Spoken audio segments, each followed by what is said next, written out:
In less than 5 minutes, Jasmine Crockett transformed a seemingly dull hearing into a breathtaking confrontation, slamming her hand on the table, pointing directly at Trump's press secretary, and shouting in the name of truth. But what shocked the entire nation was that Karoline Leavitt didn't even blink. Was her calmness a display of true strength or a chilling lack of empathy? Stay with us. This is a story worth every second of your time. The doors of hearing room 6B opened with heavy silence. Every seat was filled, every camera rolling. The topic sounded neutral. Freedom of speech on Platform X. But the atmosphere was charged. This wasn't just a hearing. It was a clash of visions. A battle between two women who didn't come to negotiate. Karoline Leavitt arrived first. No team, no emotion, just a black folder and calm eyes. She moved like a surgeon, precise, cold, in control. She didn't speak to anyone. She didn't need to. Her presence did the talking. She sat quietly at the witness table, hands folded, face unreadable. The press called her composed. Critics called her calculated. Both were right. Then came Jasmine Crockett. The room shifted. She didn't enter. She stormed in. Red blouse, sharp stride, eyes blazing. She looked like she'd been waiting years for this moment. A former lawyer turned congresswoman, she carried battle scars from fighting lies in courtrooms and communities. She didn't care about optics. She cared about truth. The contrast was electric. Karoline, the calm defender of speech, even when it spread chaos. Jasmine, the furious fighter for accountability, because she had seen what unchecked lies could destroy. One stared like a statue, the other burned like wildfire, and the entire nation was watching. The chairman gave a single nod. Karoline Leavitt didn't move right away. She waited just long enough for the silence to stretch. Then, calm and precise, she leaned forward and pulled the microphone closer. She didn't smile. She didn't clear her throat. When she spoke, her voice was clear, even, and cold. "Thank you, Mr. Chairman. I'll keep this simple." No greetings, no introductions. She dove straight in. "The administration I represent believes one thing very clearly. The American people have the right to speak freely. Whether you like what they say or not, they still have that right." Her tone was steady, sharp, almost robotic. She wasn't here to please. She was here to prove a point, and she made it with the calmness of someone who never doubts herself. "We don't control what's said on Platform X. We don't filter opinions. We don't decide what is true or false for the public.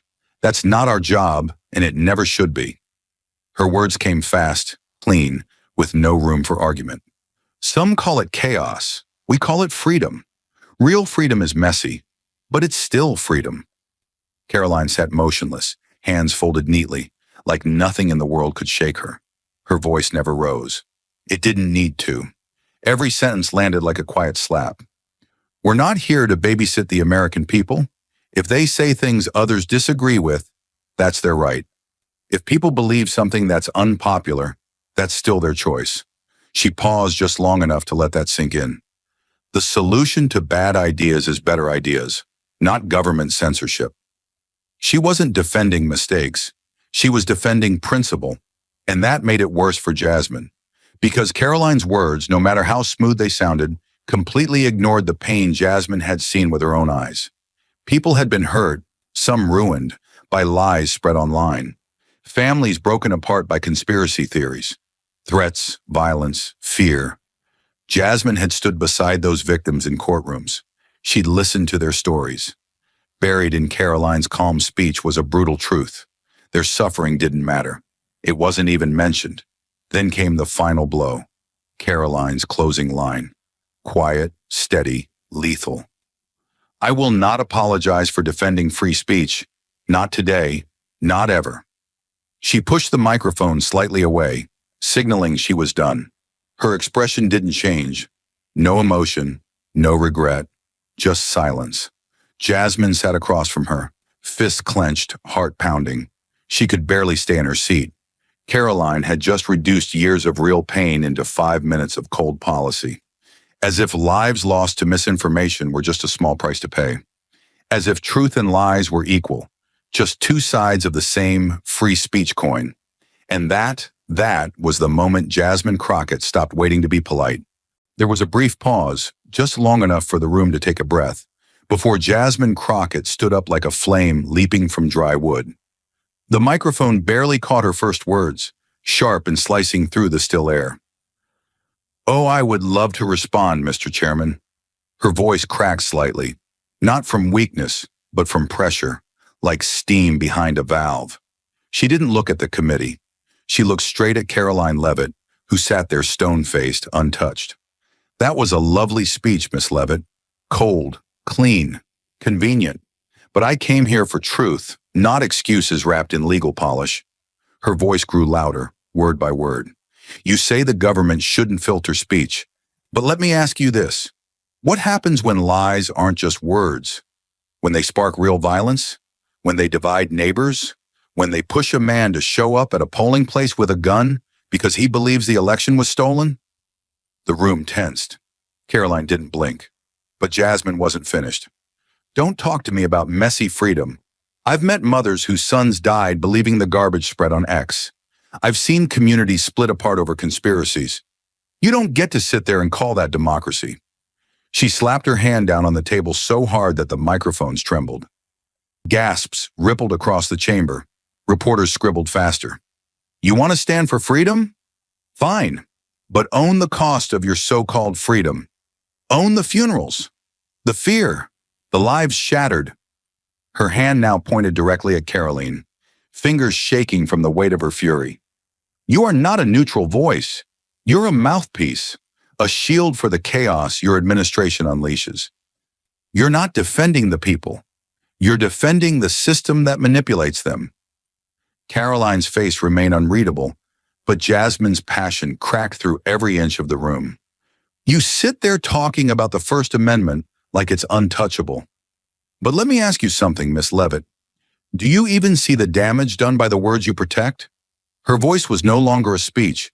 It was an accusation, a cry for justice, a courtroom verdict. "You let lies grow like wildfire, then walk away when everything burns." The chairman tried to tap his gavel, but his voice was buried beneath the storm. Jasmine stepped forward slightly, her presence swallowing the space between them. "You know what I think?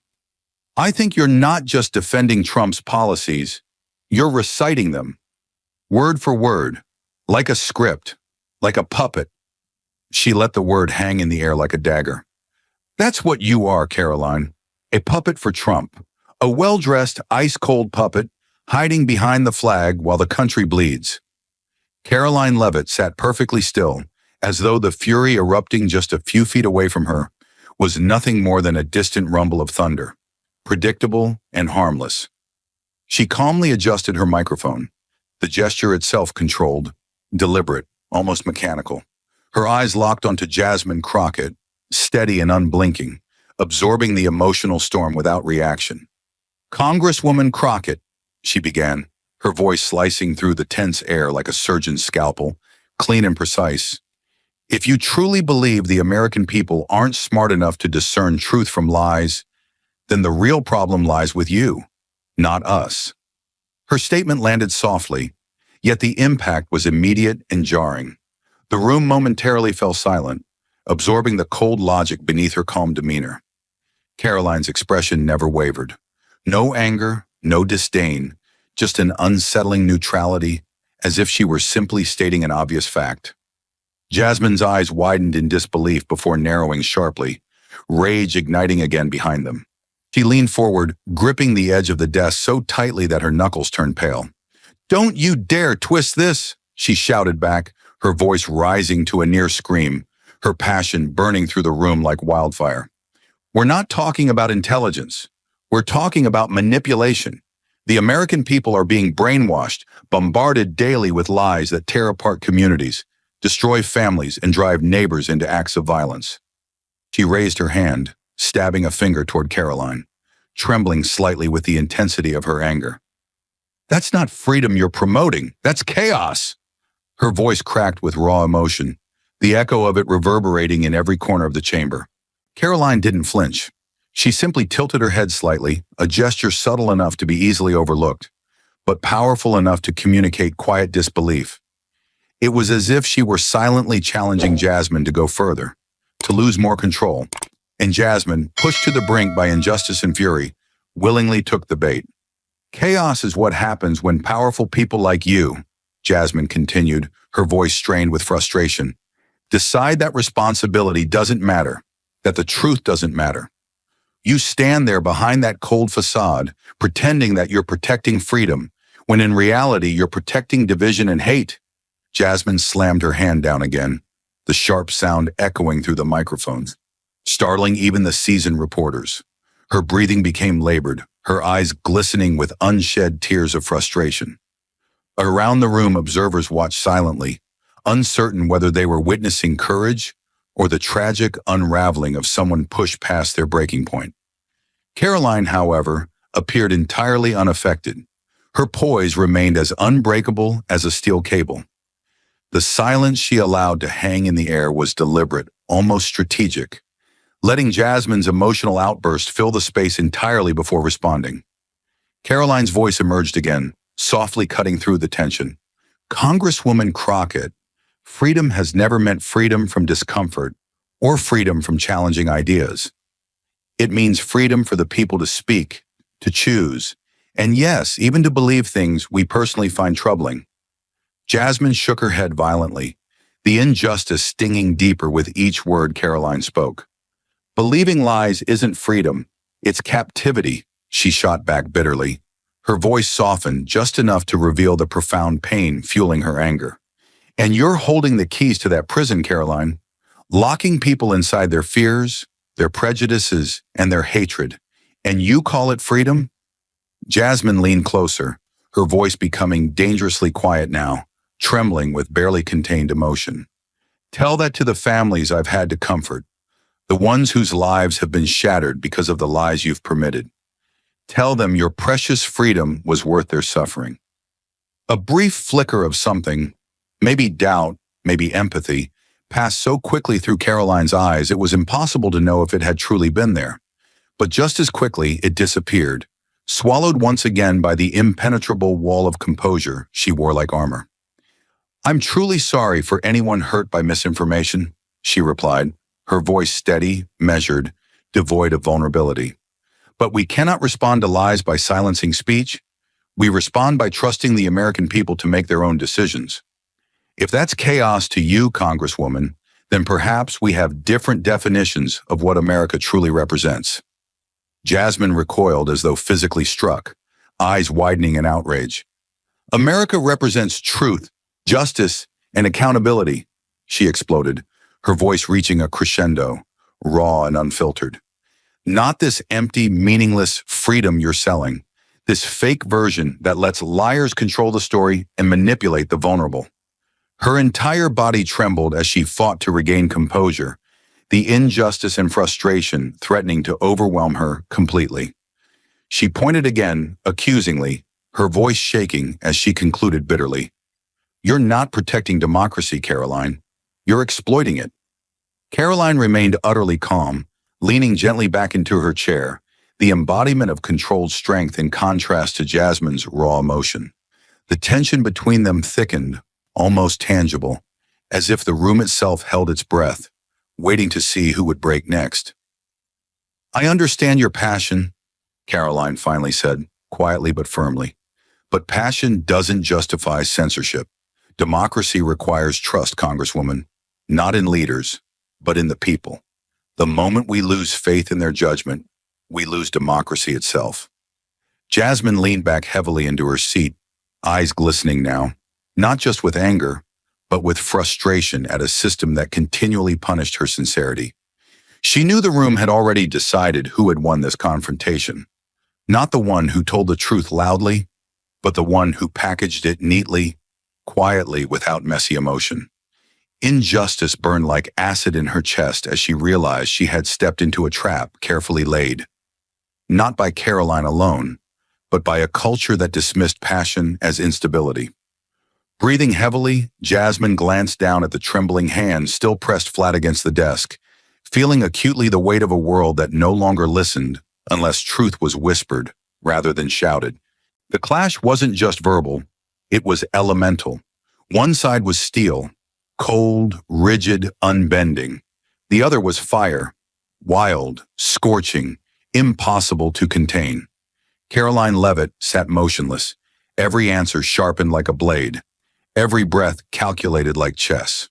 Her calm wasn't confidence, it was control, weaponized and unnerving.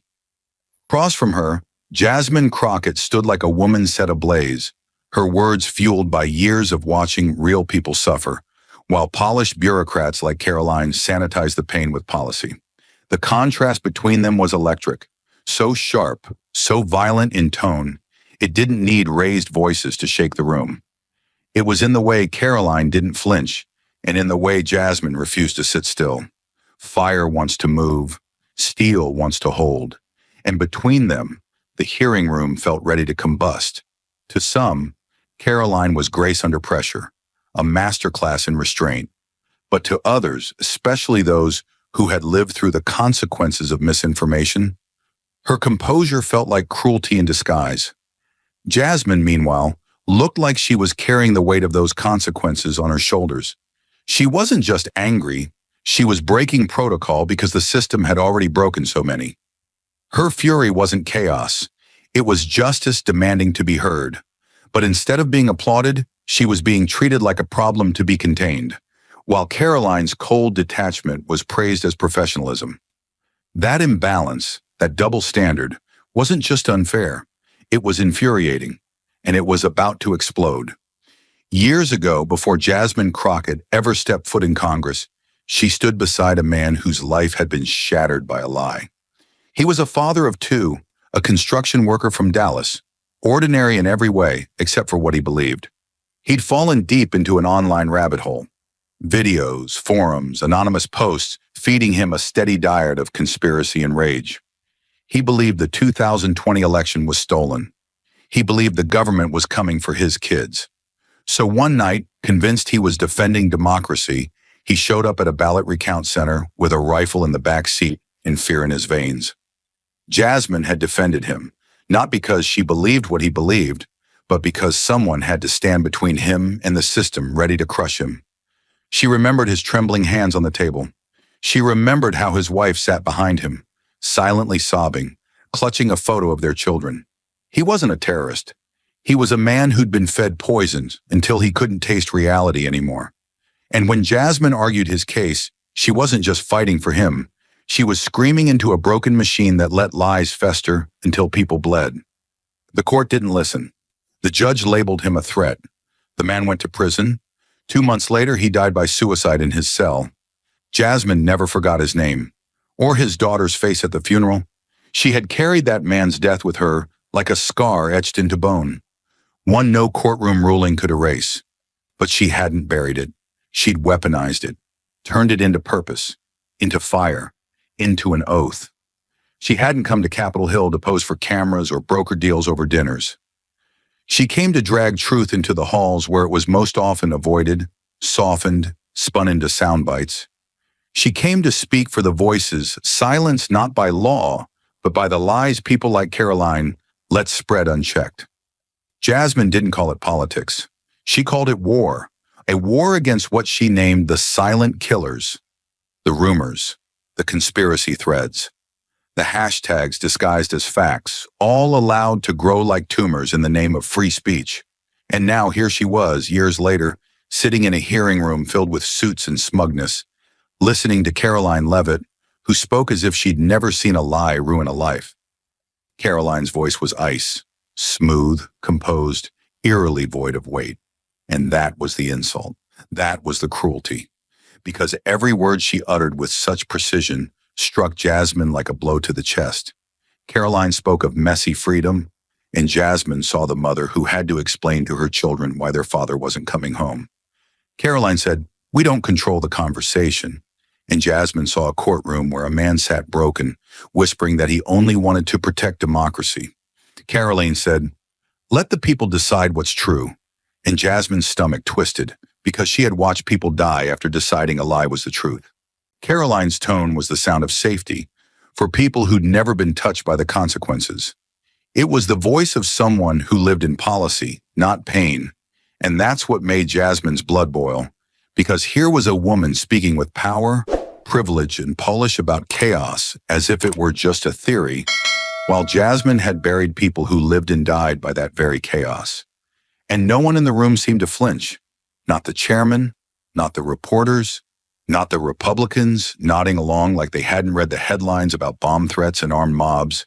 It was Jasmine, alone, sitting in a sea of performance, her knuckles white under the table, trying to contain a fury that had been years in the making. She wasn't angry because Karoline disagreed. She was angry because Karoline disregarded. There's a difference. One demands debate, the other demands resistance. Jasmine could debate policy, but what Karoline offered wasn't debate. It was denial wrapped in decorum. It was erasure delivered with a smile. And Jasmine knew the cost of that kind of silence. She knew it like a second language. It had names. It had funerals. It had faces that would never grow old. And now that silence had a voice, and that voice was Karoline's. Every sentence Karoline delivered from that polished mouth was a match tossed on dry brush. Jasmine felt herself shaking, not out of weakness, but out of restraint, because she could already hear how they'd spin this. Look how calm Karoline was. Look how emotional Jasmine got.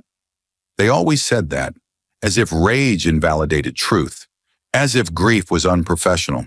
But she hadn't come here to win style points. She came here because too many people were already gone, and she could not let Karoline sit there, elegant and empty, pretending that freedom had no cost.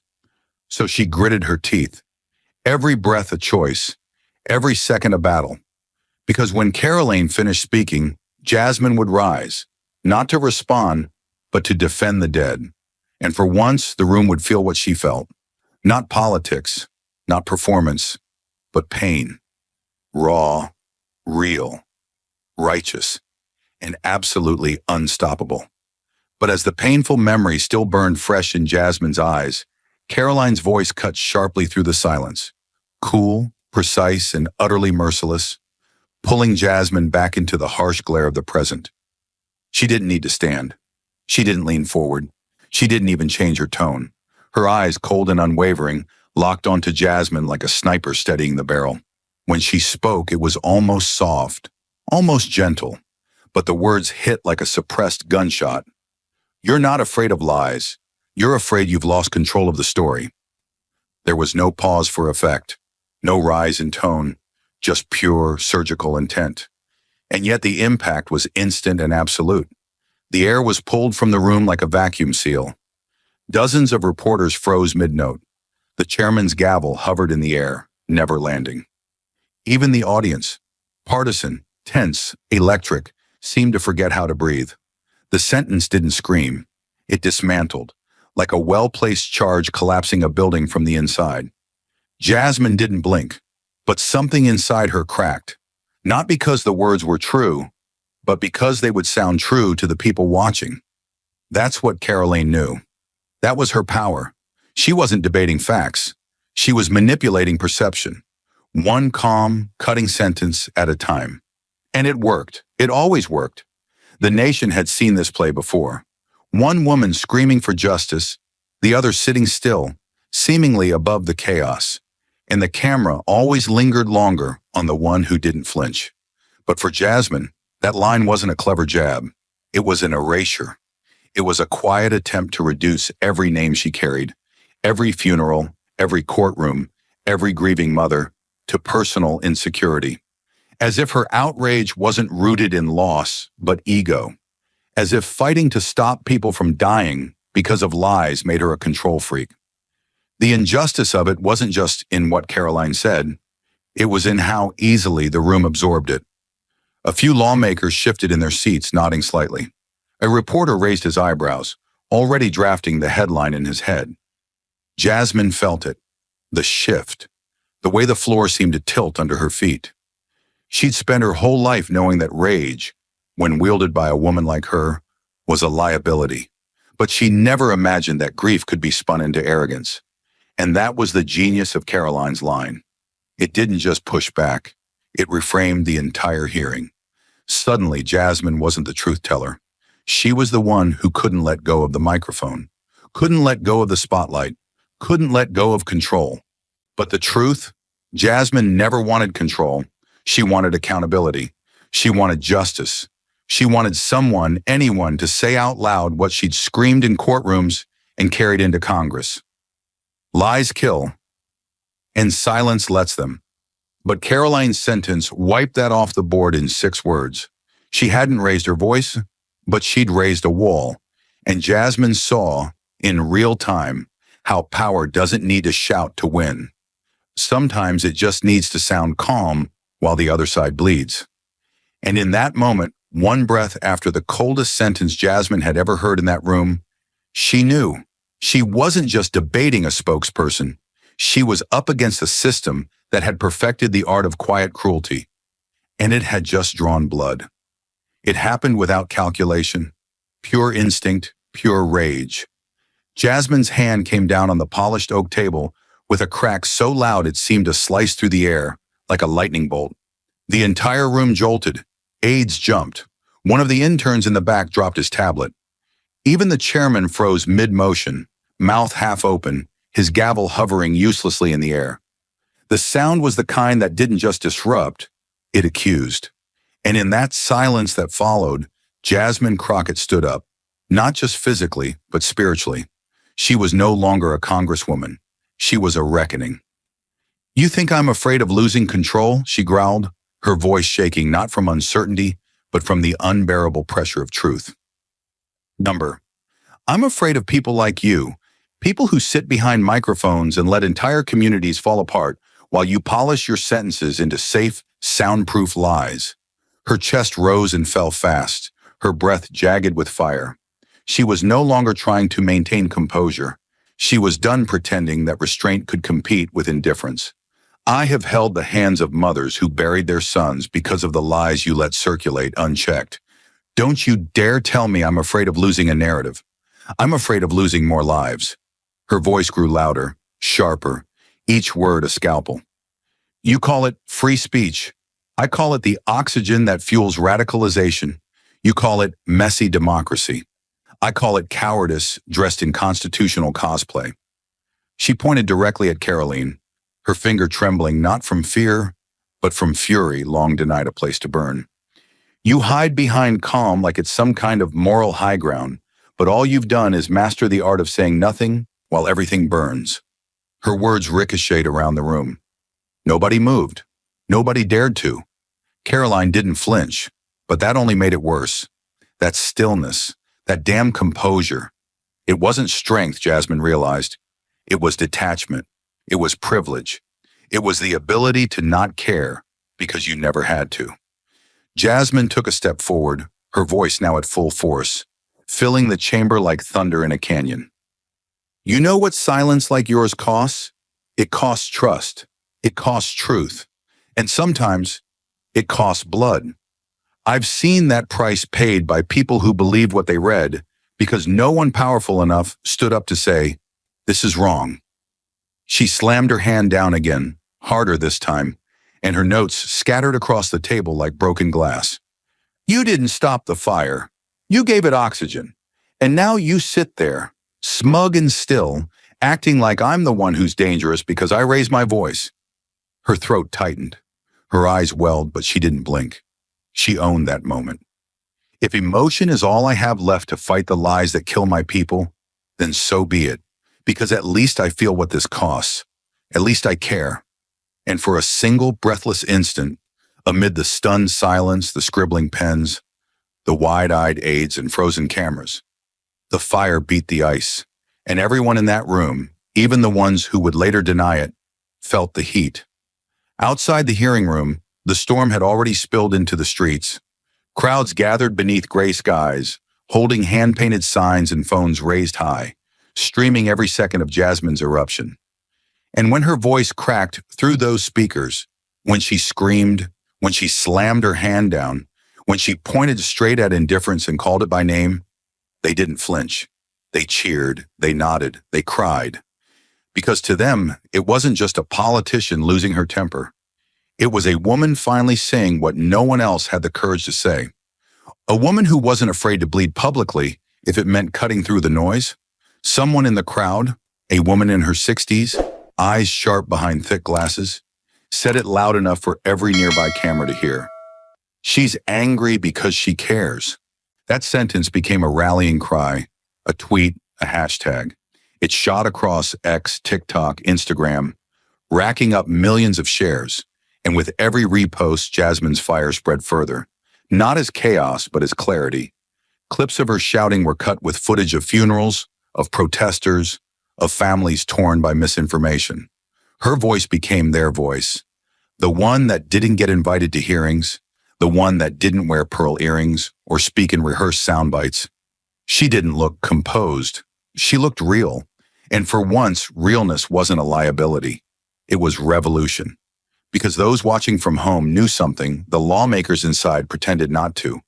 When a woman like Jasmine breaks, it's not because she's weak. It's because she's been holding up the weight of a broken system alone for far too long. But while the streets roared for Jasmine's fire, behind closed doors and glowing screens, another kind of admiration was quietly building. For the woman who never raised her voice, never cracked, and never once lost her composure.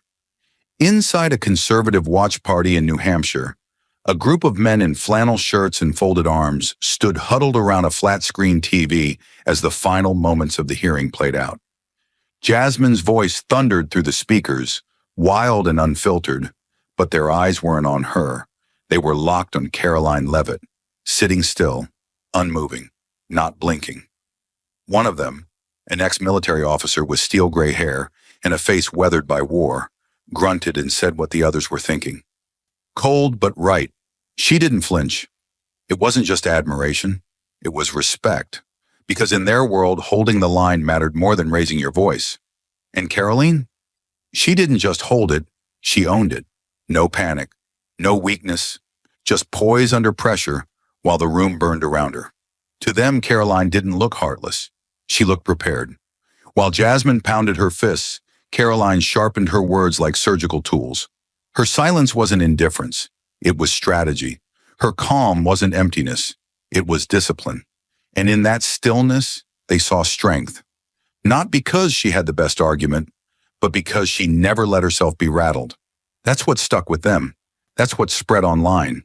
Clips of Karoline sitting frozen while Jasmine erupted were posted with captions like, "Ice wins over fire." In MAGA forums, she was called a sniper in heels. In Facebook groups, they called her the last adult in the room. It didn't matter if they agreed with every word. What mattered was that she didn't break. And for many of them, that alone made her the winner. The door shut behind her with a soft but final click, sealing off the chaos she had just walked through. Inside the private office, the noise of the hearing vanished, replaced by the low hum of fluorescent lights and the ticking of an antique wall clock. Karoline Leavitt didn't speak. She didn't sit. She simply stood there for a moment, frozen, as if giving her body permission to feel the weight it had been trained to ignore. Then slowly, she unbuttoned her blazer, slipped it off her shoulders, and placed it neatly over the back of a leather chair. Her breath, held too long, escaped in a slow, measured exhale. Sharp at first, then soft, like the tension finally had somewhere to go. She wasn't shaking, but she was tired, not physically, existentially. The kind of exhaustion that comes from walking into fire and pretending it's room temperature. A voice broke the quiet. Elise Stefanik, standing near the window with 2 coffees and a knowing smile. "You didn't blink," she said. "Trump's going to love that." Karoline didn't respond right away. She walked over to the far corner of the room, leaned against the desk and looked out the window. Down at the marble steps she had just climbed, the crowd she had just left behind. When she finally spoke, her voice was low, steady, and stripped of performance. "I didn't do it for Trump," she said. "I did it for principle." Elise raised an eyebrow, intrigued but silent. Karoline turned toward her, eyes steady.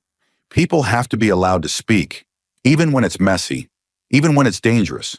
Because the second we start silencing the ugly parts, we lose the right to call it freedom.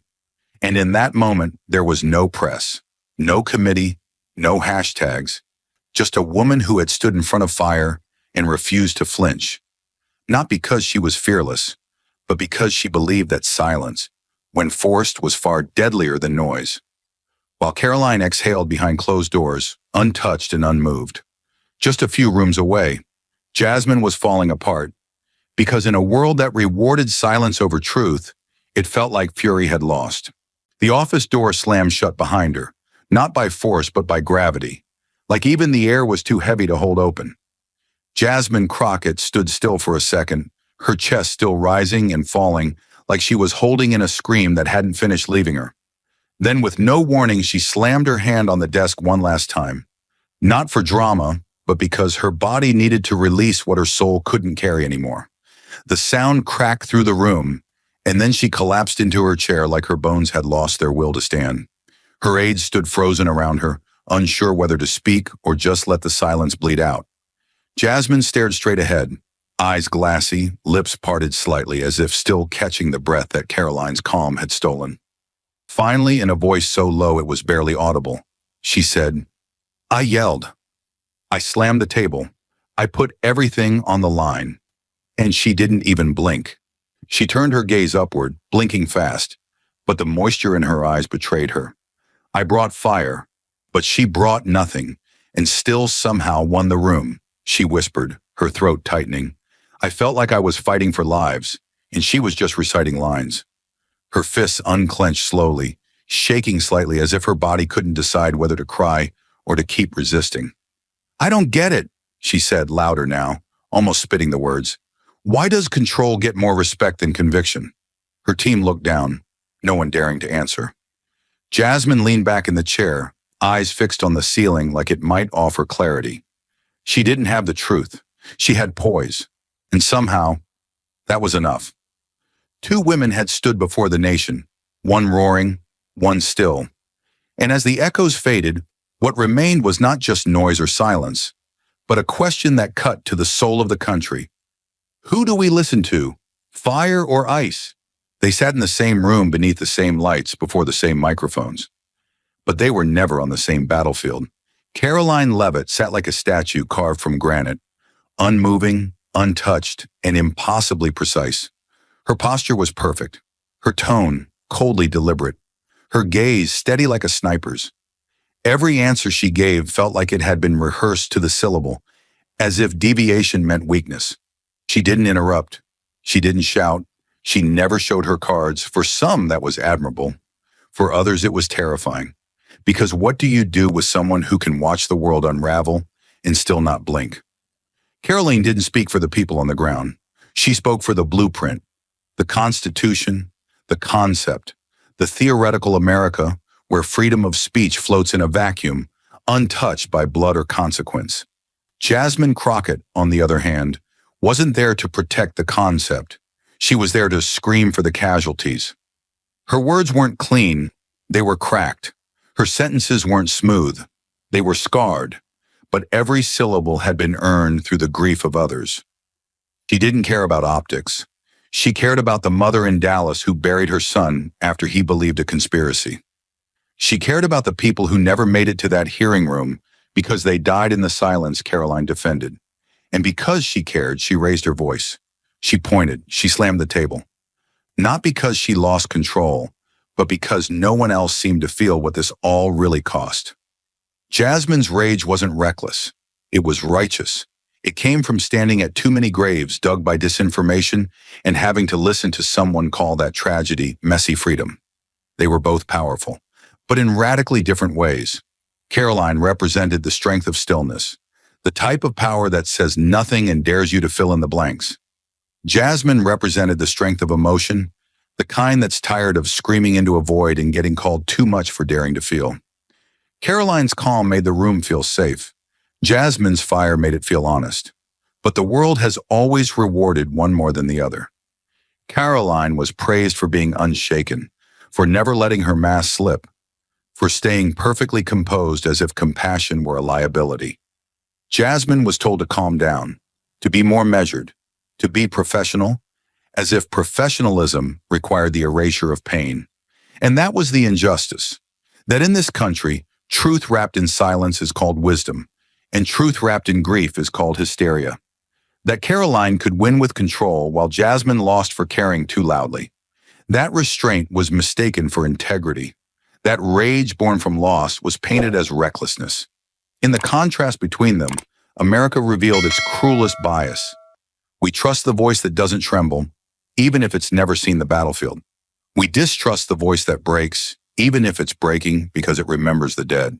But outside the halls of Congress, far from the polished floors and staged performances, a different kind of judgment was unfolding in living rooms across America, where men who had seen real war understood exactly what they were witnessing.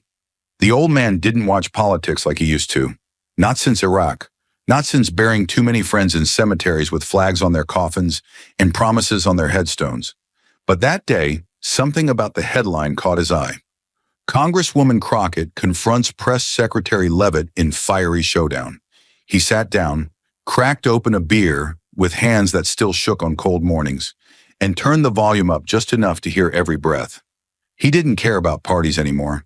He cared about truth. And as the video played, he didn't just watch it, he studied it, like it was a battlefield briefing before a drop. The screen lit up with tension before a word was even spoken. Jasmine Crockett, eyes blazing, voice rising. Karoline Leavitt, face like stone, voice smooth as glass. Two women, same room, same moment, completely different wars. The veteran leaned forward, his brows furrowing like they did when a mission report made no damn sense. He could smell the powder in Jasmine's rage. It wasn't for show. It was the kind of fire that only came from seeing too much, losing too much, carrying too much alone. But Karoline, she was something else entirely. Calm, surgical. She didn't speak to persuade. She spoke to control. He watched Jasmine slam the table and stand with her voice cracking, not from weakness, but from impact. It reminded him of a sergeant he'd served under, who had once yelled at a general, not because he was insubordinate, but because the general was wrong. That man got discharged a month later, labeled unstable, but he was the only one who'd told the truth. The veteran felt the same heat watching Jasmine fight to be heard, while Karoline barely lifted an eyebrow. The silence wasn't strength, it was a shield, and shields, he knew, could block bullets, but also truth. His grandson sat beside him, eyes wide, asking softly, "Why is she so mad?" The veteran didn't answer right away. He muted the TV, took a long sip from his beer, and then, with the weight of 3 wars in his voice, he said, "In battle, the first person to strike doesn't always win. It's the one who makes the others swing too early, too hard, and miss." The boy nodded, not fully understanding, but the man didn't expect him to. Not yet. He needed to tell him the why behind the fire. People like Jasmine, he continued, don't yell because they're unhinged. They yell because no one listens when they whisper. He pointed at the screen, now frozen on Jasmine's tear-rimmed stare. She's been fighting a war most of those politicians never even knew existed. Not with guns, but with grief. Every time a lie turns into violence, every time silence lets poison spread, she picks up another burden. He paused. And Karoline? She's the sniper who never fires a shot, just lines up her targets and lets the silence do the killing. His grandson shifted, sensing the tremor behind his voice. The veteran's jaw tightened. He'd seen this tactic before, in Fallujah, in D.C., in VA hospitals. The strategy was always the same. Stay calm, let the other side burn out, make the fire look like a flaw. She played the long game, he muttered, kept her face still so the world would think that was strength. But I've learned something, kid. Sometimes the strongest one in the room is the only one still shaking. He let the silence stretch, his fingers tapping against the armrest like they had on steel triggers long ago. The hearing had ended, but it hadn't left him. It clung to his ribs like ash. He thought of the soldier who'd taken his own life after falling into a spiral of online lies. Thought of the mother who'd sent letters to the base asking why no one stopped it. Thought of the headlines that followed. Free speech or national threat. He'd read them all, and none of them captured the truth he saw in Jasmine's breakdown. She didn't lose, he finally said. She bled in front of the country, and no one even offered her a damn bandage. His voice cracked, not from age, but from memory. That woman sat there and held the weight of people no one wants to talk about. And the other one? She smiled and called it freedom. He spat the last word like it tasted sour. I fought for freedom. I didn't fight so people could hide behind it while they let neighbors turn on each other. The boy looked down, absorbing every word like gospel. The old man continued, voice low but firm. They say emotion is weakness in war. But I'll tell you this. Some of the bravest men I knew cried after the first firefight. They weren't weak. They were human. He nodded toward Jasmine's face on the pause screen. She didn't cry because she lost. She cried because she was the only one in that room who gave a damn what losing really costs. He leaned back, his spine aching, but his mind sharper than it had been in years. There's a difference between calm and cold, he said, and there's a difference between loud and alive. He looked at his grandson, seeing the future in that young face, wondering what kind of world would be handed to him, one that valued polished performance or one that still had room for truth, even if it shouted. Never forget this, he added. If the world tells you to sit still while people suffer, standing up might make you the only one who's still human. Outside, a storm rolled in. Thunder cracked like distant artillery. The veteran didn't flinch. He'd heard worse. He grabbed the remote and hit replay, not because he enjoyed watching the pain, but because he wanted to remember it. He wanted his grandson to see the exact second Jasmine broke, not from failure, but from carrying too much alone. And then he pointed again, just as Karoline leaned into the mic with that smooth, cutting voice. You're not afraid of lies. You're afraid you've lost control of the story. He didn't speak for a long time after that, but eventually, with a voice rough as gravel, he said, That line? That's how you win a war in D.C. Not with bullets, but by making your enemy swing too hard, too fast. He sighed. But that's also how you make a martyr. And Jasmine? She just became one. The grandson looked at him, eyes wide. What's a martyr? The veteran stared ahead, his jaw clenched. Someone who tells the truth so loud, it breaks her before it saves anyone else. He paused the video again. On Jasmine's face, her eyes red, her body leaning forward like a soldier who just used the last of her strength. You know the cruelest part, he said, that some people are going to watch this and say she lost, just because she raised her voice. He shook his head slowly. That's how this country works sometimes. It punishes pain and rewards polish. The boy stayed quiet, and the veteran placed a hand on his shoulder. Don't ever confuse silence with strength, he said. Sometimes the quietest people are the most dangerous, but sometimes the loudest are the most real. And as the video played once more, fire meeting ice, truth colliding with poise, he knew exactly what kind of man he wanted his grandson to grow up to be. Not the one who sat still and won the room, but the one who stood up, even when it cost him everything, because silence had already cost too much. She didn't walk into that chamber to win applause.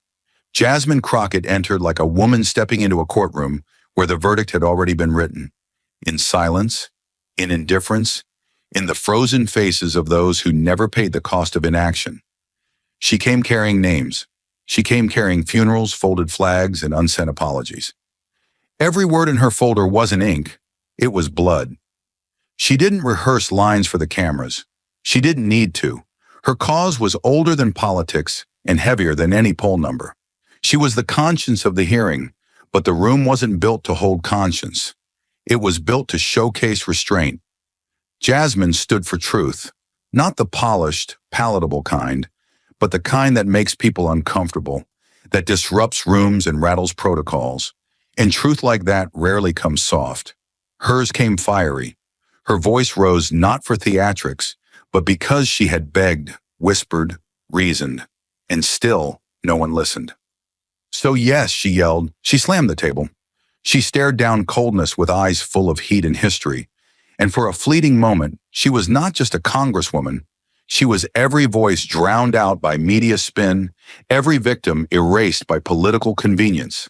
But in the very moment her truth reached its loudest volume, the judgment began, not of her words, but of her tone. Because that's how the system survives, by teaching people to fear the fire more than the silence. Karoline Leavitt sat there still as a statue, her calmness mistaken for strength, her silence worshipped like discipline. She didn't raise her voice because she didn't have to. The room was built to favor her kind of fight, the quiet one, the unflinching one, the one that wounds without looking angry. Jasmine's passion, however raw and justified, was suddenly branded too much. She didn't lose the argument. She lost the optics. And in politics, that's all it takes for truth to be discarded. Viewers at home didn't see the weight behind Jasmine's hands. They saw the slam. They didn't hear the grief cracking in her voice. They heard instability. They didn't see a woman begging a system to stop protecting disinformation. They saw a woman losing control. And just like that, the headlines wrote themselves. Crockett erupts. Crockett lashes out. Not Crockett defends the victims of misinformation. Not Crockett demands accountability for silence that kills. Because truth delivered in fury is always harder to swallow than a lie delivered in calm. And Jasmine knew it. The moment her hand hit the table, she felt it, like stepping on a tripwire she'd forgotten was there. But it was too late. Cameras caught her heat, not her history. The microphones picked up her rage, not the reasons behind it. She saw it in the faces across the room, in the way their pens paused, in the way Karoline tilted her head just slightly, as if she'd won something without ever needing to fight. That was the cruelty of it. Karoline didn't have to be right. She only had to look unshaken. But Jasmine wasn't just fighting Karoline. She was fighting a system that rewards detachment over empathy, decorum over urgency. She was fighting the unspoken rule that says, if you cry, you're weak. If you shout, you're unstable. And if you care too loudly, you're unfit to lead. That's what broke her heart more than anything. Not that she got angry, but that her anger, born from compassion, was used to discredit the very people she was trying to defend. In a town full of mass, Jasmine dared to show pain, and the world punished her for it. She collapsed into her chair after the hearing, not because she was ashamed, but because she was exhausted from carrying a truth no one wanted to hear. Her aides stood silent, unable to look her in the eye. She didn't blame them. They'd seen it too many times. Women like her, black, passionate, driven by justice, weren't allowed to lose composure, not even for a second. The moment they did, their message vanished behind the smoke of their emotion, and Jasmine had just lit a fire she couldn't put out, not because she was wrong, but because she was real. And yet, isn't that what the country needed? Someone real? Someone who didn't rehearse heartbreak but lived it? Jasmine knew her outburst would become a meme, a clip, a talking point. But what she hoped, what she prayed, was that someone, somewhere, would hear the pain behind the volume, would understand that her screams weren't political, they were personal. They were for the father who died believing a lie, for the community that fractured over a conspiracy, for the country slipping deeper into the chaos that Karoline defended with pretty words and perfect posture. She didn't regret what she said, not a word of it. What she regretted was knowing that in this world, truth needed to be quiet to be believed, that if you told the truth too loudly, it stopped being called truth and started being labeled hysteria. That was the deepest injustice. Because Jasmine wasn't hysterical. She was tired. She was heartbroken. And she was right. But in the echo chamber of politics, correctness doesn't always matter. Composure does. So when the headlines rolled in and the public picked sides, Jasmine didn't watch. She already knew. One side would call her brave. The other would call her unstable. And the truth, the inconvenient, necessary, painful truth, would sit somewhere in the middle, ignored. But she also knew this. She may have lost the room, but she didn't lose her reason.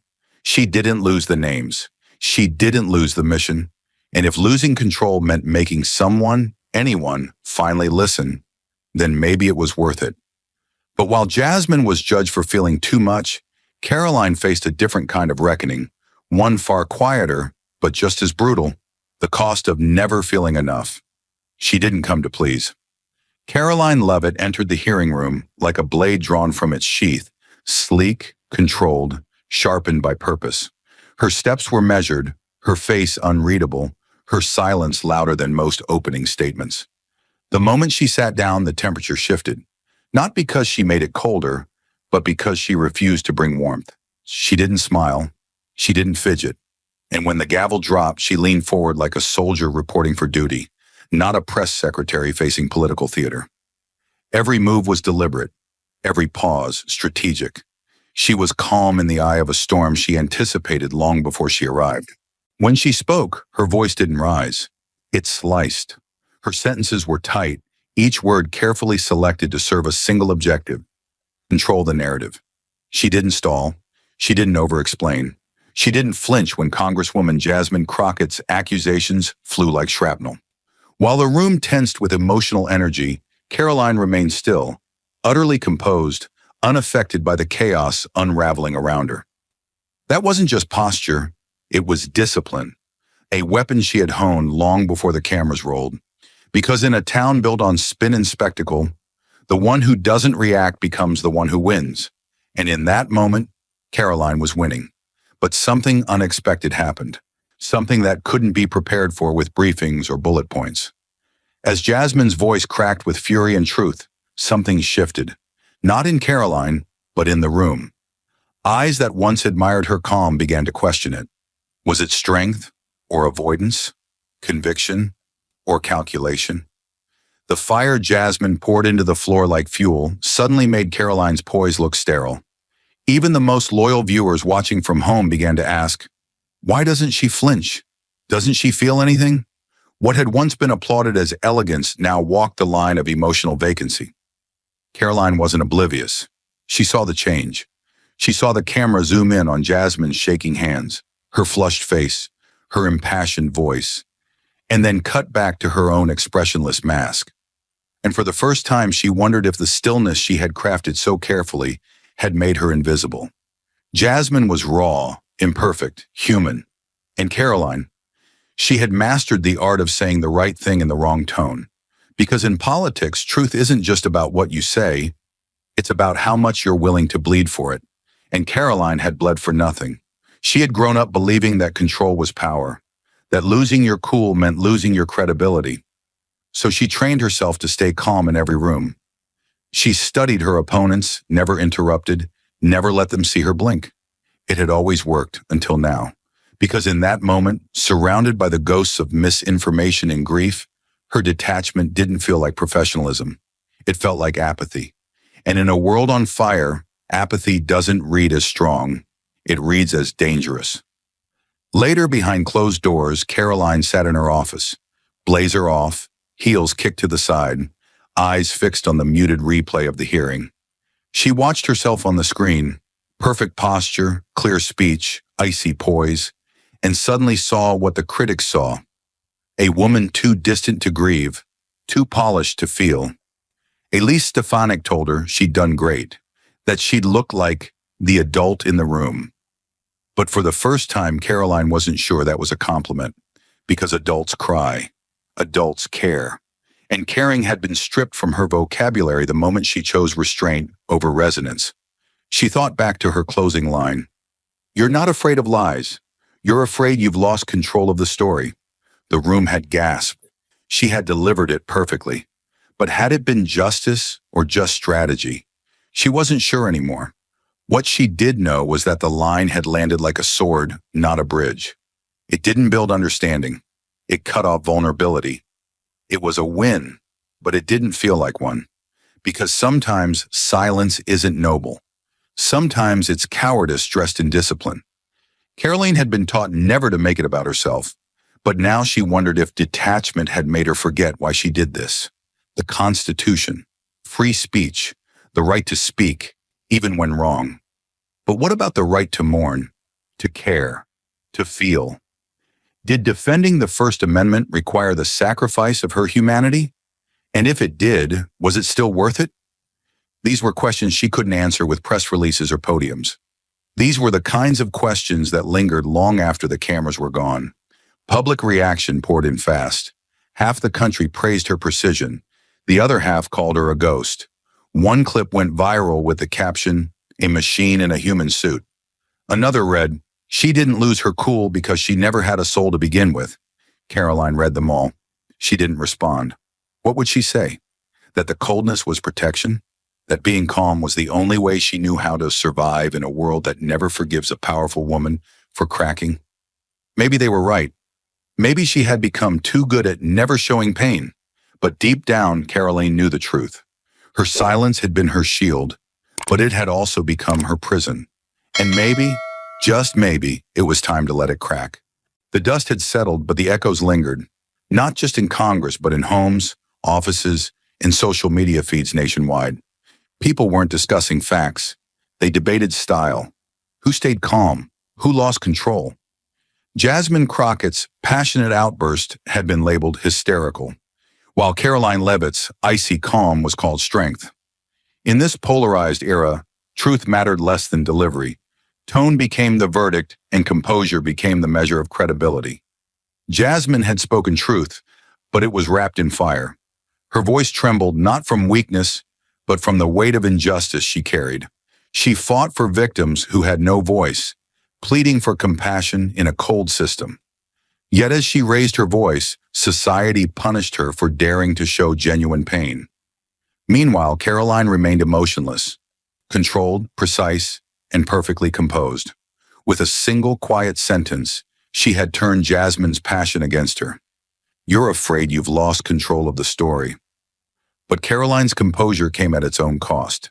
Her unflinching coolness made her appear robotic, distant, and heartless. By showing no emotion, she risked losing connection to the very people she aimed to convince. Both women became victims of the same trap. Jasmine punished for caring too openly, Karoline judged for caring too little. This wasn't just a clash between two politicians. It reflected a deeper, more dangerous truth about society. We've created a world where emotion is seen as weakness and calm detachment as strength. In this reality, presentation eclipses substance, and empathy is devalued. If passion is labeled instability and control is mistaken for morality, democracy itself weakens. Jasmine was right to feel angry. Karoline was right to remain disciplined. Yet both approaches alone were incomplete. Passion without control can destroy. Calm without compassion can alienate. To truly influence change, we must balance conviction with composure, intensity with clarity. The loudest voice isn't always correct, nor is the quietest voice always wise. Ultimately, this story isn't about Jasmine or Karoline. It's about us. It's about how we judge others, how we listen, and what values we reward. Democracy isn't preserved by shouting louder or standing colder, but by understanding deeper.